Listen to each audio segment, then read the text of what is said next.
Hey guys, so what is up? RedPandaMining here. How you guys all doing? I hope you're all doing really well and having a really great day. In this video, I just want to quickly talk about Nicehash, and they are getting into the firmware game for Asic mining. So apparently they're doing it for the Antminer S9, S17, S17 Pro, 17 Plus, and so on and so forth.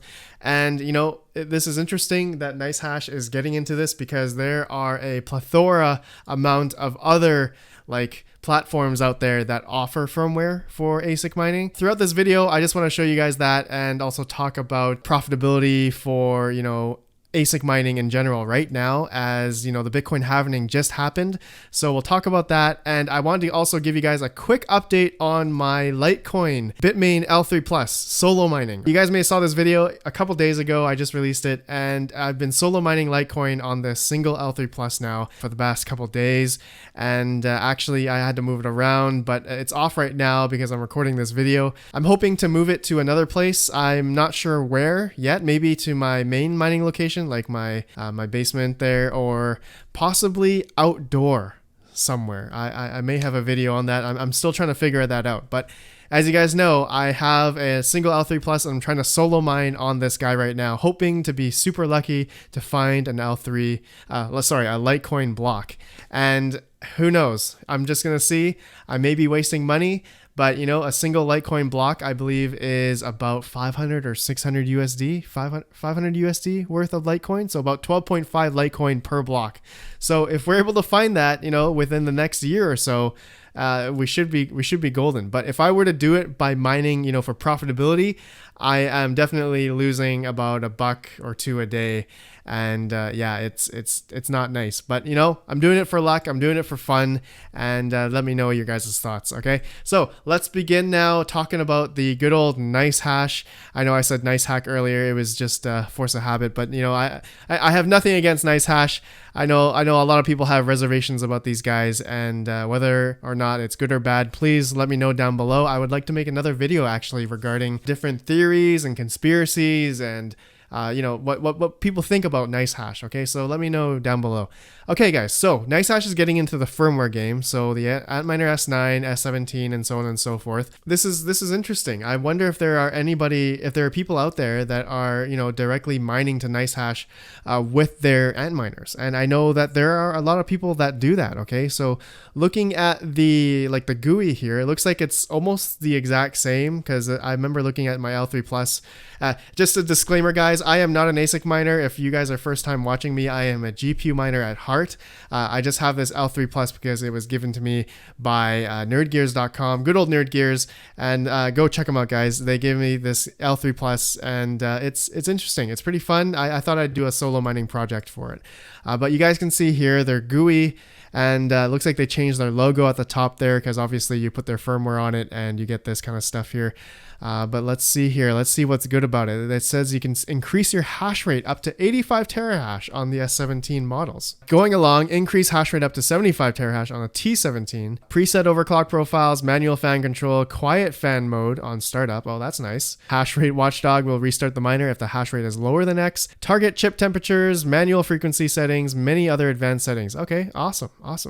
I would love to actually try this if there was an L3 Plus firmware. So if any of the Nicehash people are watching this, I would love to try the L3 Plus firmware for my L3 Plus. Okay, so if that ever exists, let me know.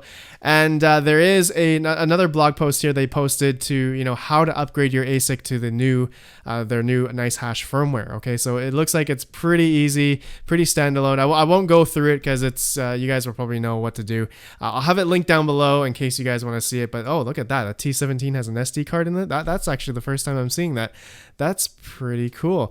And it looks like a pretty thorough how-to on how to put your ASIC miners on the Nicehash firmware. Okay, so now guys, link down below if you guys want to check that out, if you guys are ASIC miners. I know I have a few ASIC miners in my channel who watch my channel, so hats off to you guys. Let me know how it goes. I would love to know.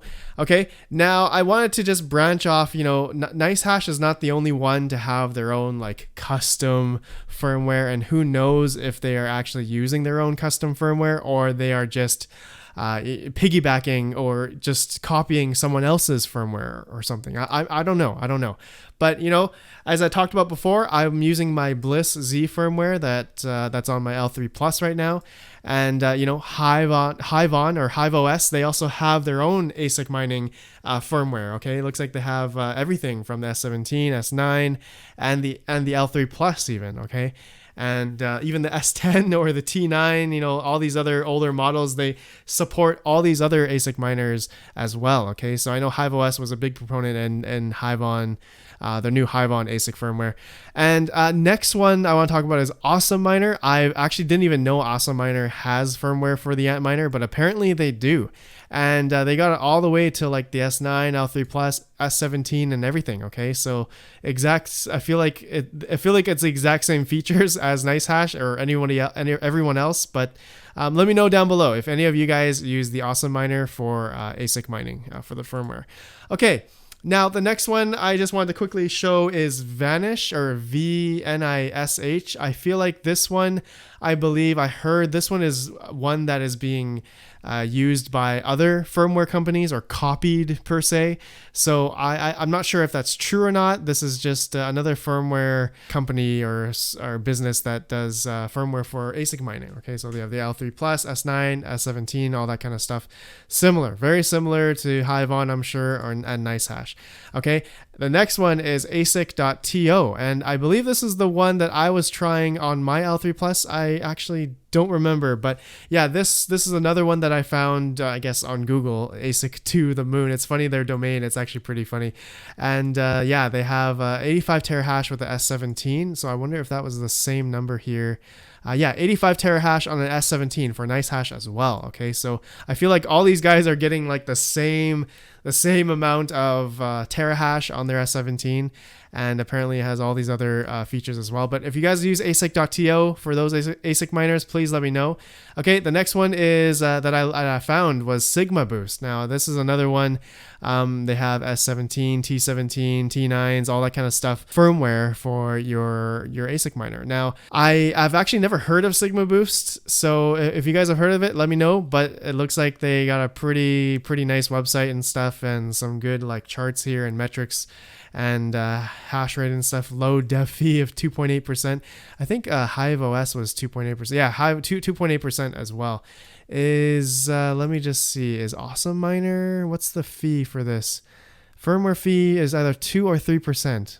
Oh, okay. Or about 1.8 to 2.8. It looks like everyone is having the same like fee structure so far that we've seen. Okay, and then the final one I want to show you guys is Brains OS. Now, I think this is one that's pretty popular as well, but they have the S9, S17, all that good stuff as well. So let me know down below if these are the firmwares that you guys use.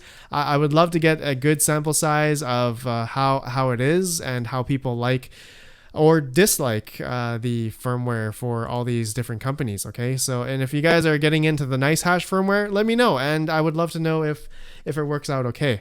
Okay, now finally, I just want to end off quickly with the profitability of ASIC mining right now.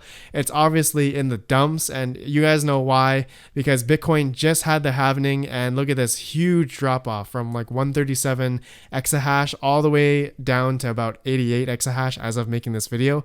So it's definitely dropped a lot, and the difficulty adjustment has been adjusting, obviously, correlation to, the price of Bitcoin, and so people have been turning off their miners, and the hash rate's going lower. All right.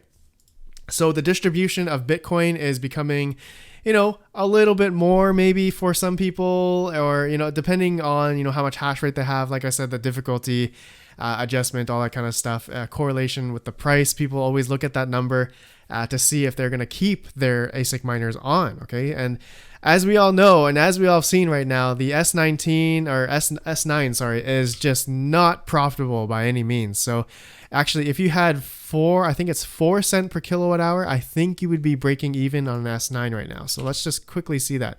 Yeah, so on an S9, if you had 4 cents per kilowatt hour and no other expenses, you would be profitable or breaking even basically on an Antminer S9. And I've seen these being flooding on the market right now. People have been turning them off, selling them. I'm not really sure who's buying them, but they're pretty much bricks right now. All right, so let's go to the S17, and at 4 cents kilowatt hour, it's obviously making $3 to $4 a day. But let's be real, let's be more realistic of people that have, you know, higher electrical prices. So let's just go to like residential, all right? Just typical residential miners, and we go to the S17, and we can see, you know, at 10 cents kilowatt hour, it's just not profitable to mine at home. You know, it's 50 to 60 cents a day, and you just look at that power consumption and the terahash you're gonna get. Obviously, you can get a little bit better efficiency, like I said, if you just use these firmwares, and whether or not they save on on efficiency or not, let me know, okay? And going down, you know, if you had lower, you know, cost per kilowatt hour, heck, then you would be making a little bit more, right? It's all relative. And you can see here, yeah, at 8 cents kilowatt hour, if I had one of these, I'd be making, depending what, like $1 a day after electrical prices. And for people that, you know, mine at lower electrical prices, let's just say 5 cents, these guys are definitely making a couple bucks a day.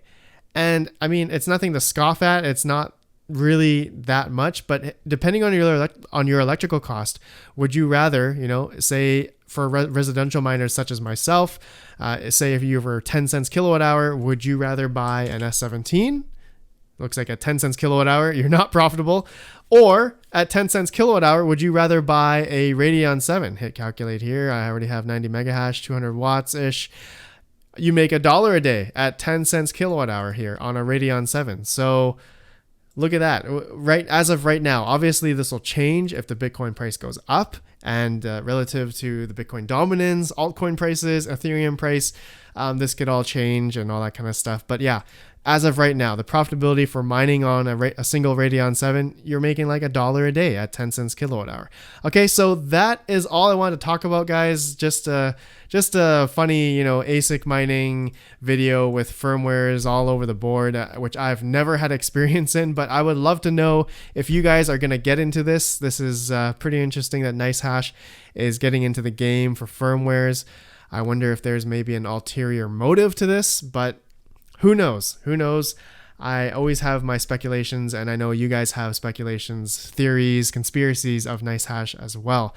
Okay, so I will see you guys later. I'll keep you updated on my L3 Plus solo mining for sure. And thanks for watching. I'll see you guys in the next one. Have a good one, and peace out.